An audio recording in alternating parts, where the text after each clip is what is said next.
Hello everyone, ঈদের দিন কি করলাম, কোথায় কোথায় ঘুরলাম সবকিছু থাকছে আজকের ব্লগে। সম্পূর্ণ ব্লগটি দেখতে থাকুন স্কিপ না করে। আর হ্যাঁ, যারা আমার চ্যানেলে নতুন অবশ্যই সাবস্ক্রাইব করবেন এবং লাইক কমেন্ট শেয়ার করবেন। হ্যালো এভরিওয়ান, আসসালামু আলাইকুম, welcome back to my channel.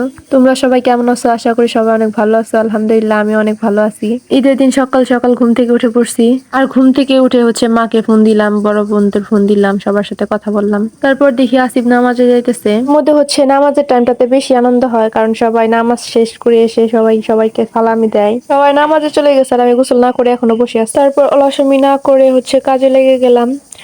ঘর ঝাড়ু দিতে শুরু করলাম। সে আসিফের সাথে ঈদ করে ভালোই লাগতেছিল, আবার মনও খারাপ লাগতেছিল পরিবারের জন্য। মন খারাপ করে আর কি হবে বলো, আমরা তো মেয়ে মানুষ, তাই না? আমাদেরকে মানিয়ে গুছিয়ে নিতে হবে।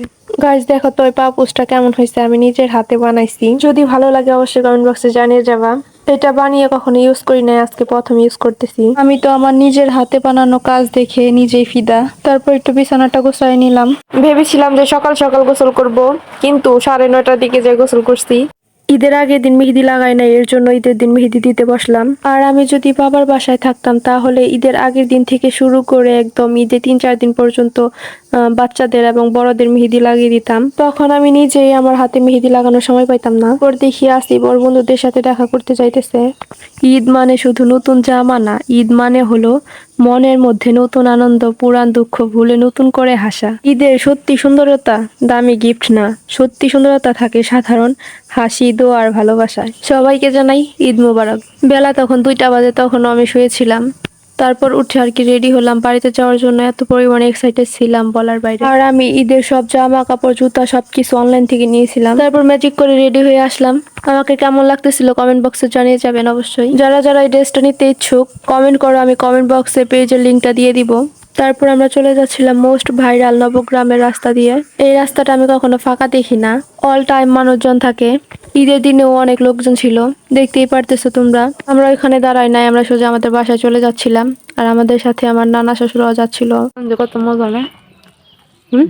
मजा नहीं। कौन है ये लोग? कहां से आते हैं ये? ফেসলামি কথাবার্তা। হুম।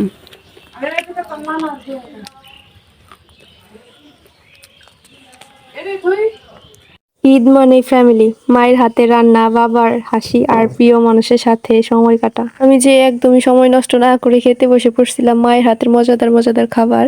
মা আমাদের জন্য অনেক মজাদার মজাদার খাবার রান্না করছিল।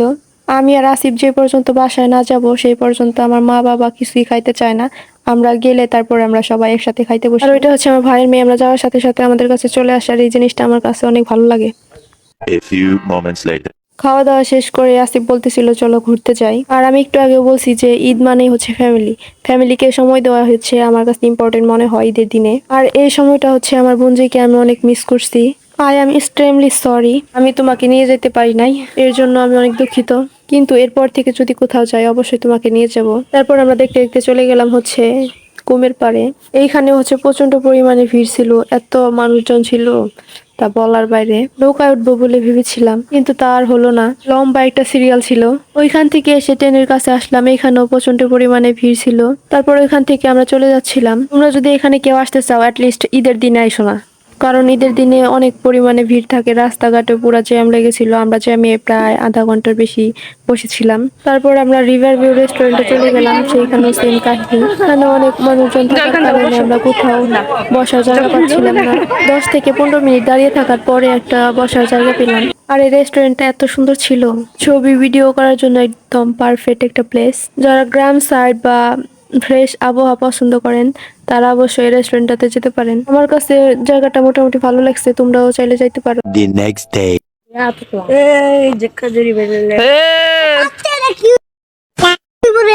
পাচ্ছিয়া দিয়া আমার সালামি দে। 20 টাকা সালামি দিছে। সালামি দে।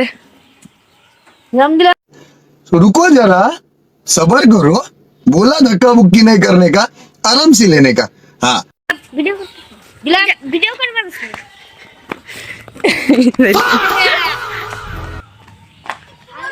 ঈদ মোবারক।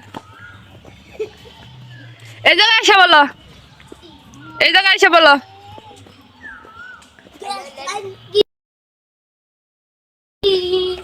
এনে ক ঈদ মোবারক ক বরং তুই থাকছস ঈদ মোবারক বলো সবাইকে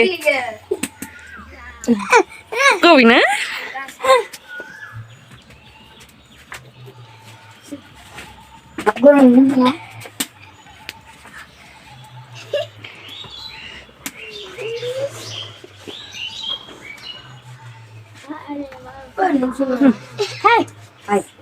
চলে চল ফুটামু ওই নাম্বার নাটক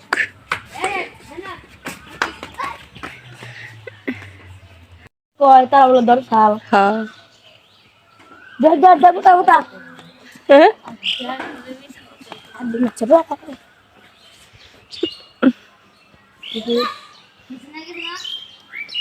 ওই না তো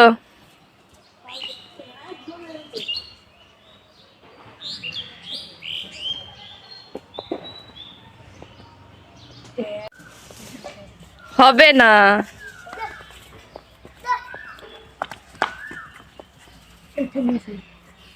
আমি তো বল একটা নাম ধরা হেনে ফাটতে দে বাল সব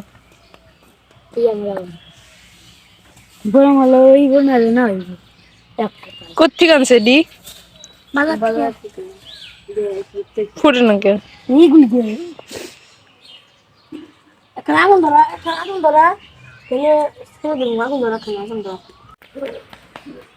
বিয়া কাগজ লাগবো না ও যেটা নেই নন্দু ওরা হচ্ছে চকলেট বম আনছিল চকলেট বম ফাটার আগে দেখো কান ধরে বসে আছে ভয়ে আমি তো হাসতে হাসতে পুরাই শেষ ঈদের দ্বিতীয় দিন সকালে মা হচ্ছে ডিম ভুনা আলু ভর্তা আর হচ্ছে করলা ভাজি করতেছিল আমি বলছিলাম এগুলা করতে কারণ প্রতিদিন মাংস খেতে ভালো লাগতেছিল না দুপুরে অবশ্য পিঠা বানানো হয়েছিল গরুর মাংস রান্না করা হয়েছিল খিচুড়ি হয়েছিল তারপর আমি একা একা খেতে বসে বললাম তারপর খাওয়া দাওয়া শেষ করে আমার ভাইয়ের মেয়েকে মেহেদি লাগিয়ে দিচ্ছিলাম আর মা হচ্ছে পিঠা বানাচ্ছিল চিতই পিঠা আর গরুর মাংস উফ, আমার খুব ফেভারিট আবার থেকে নিয়ে গেছে ওরা তো সব খাইছি খাইতে দে দে বানান না দে ওই যে গরম মুরগি না করতাম না আমি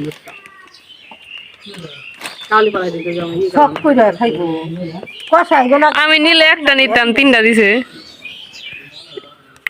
দাঁড়া দিতা দাঁত দেখি তো দাঁত দেখি তোরা কয় ভাই বয়স দিবা এটা হইছে তো কান দিতে কাবা তোমার সাইড দাও বয়স দিবা আজ বয়স দিবি আজ এই আমাদের সাপ্লাই চাই ঘরে না ঘন্টা সব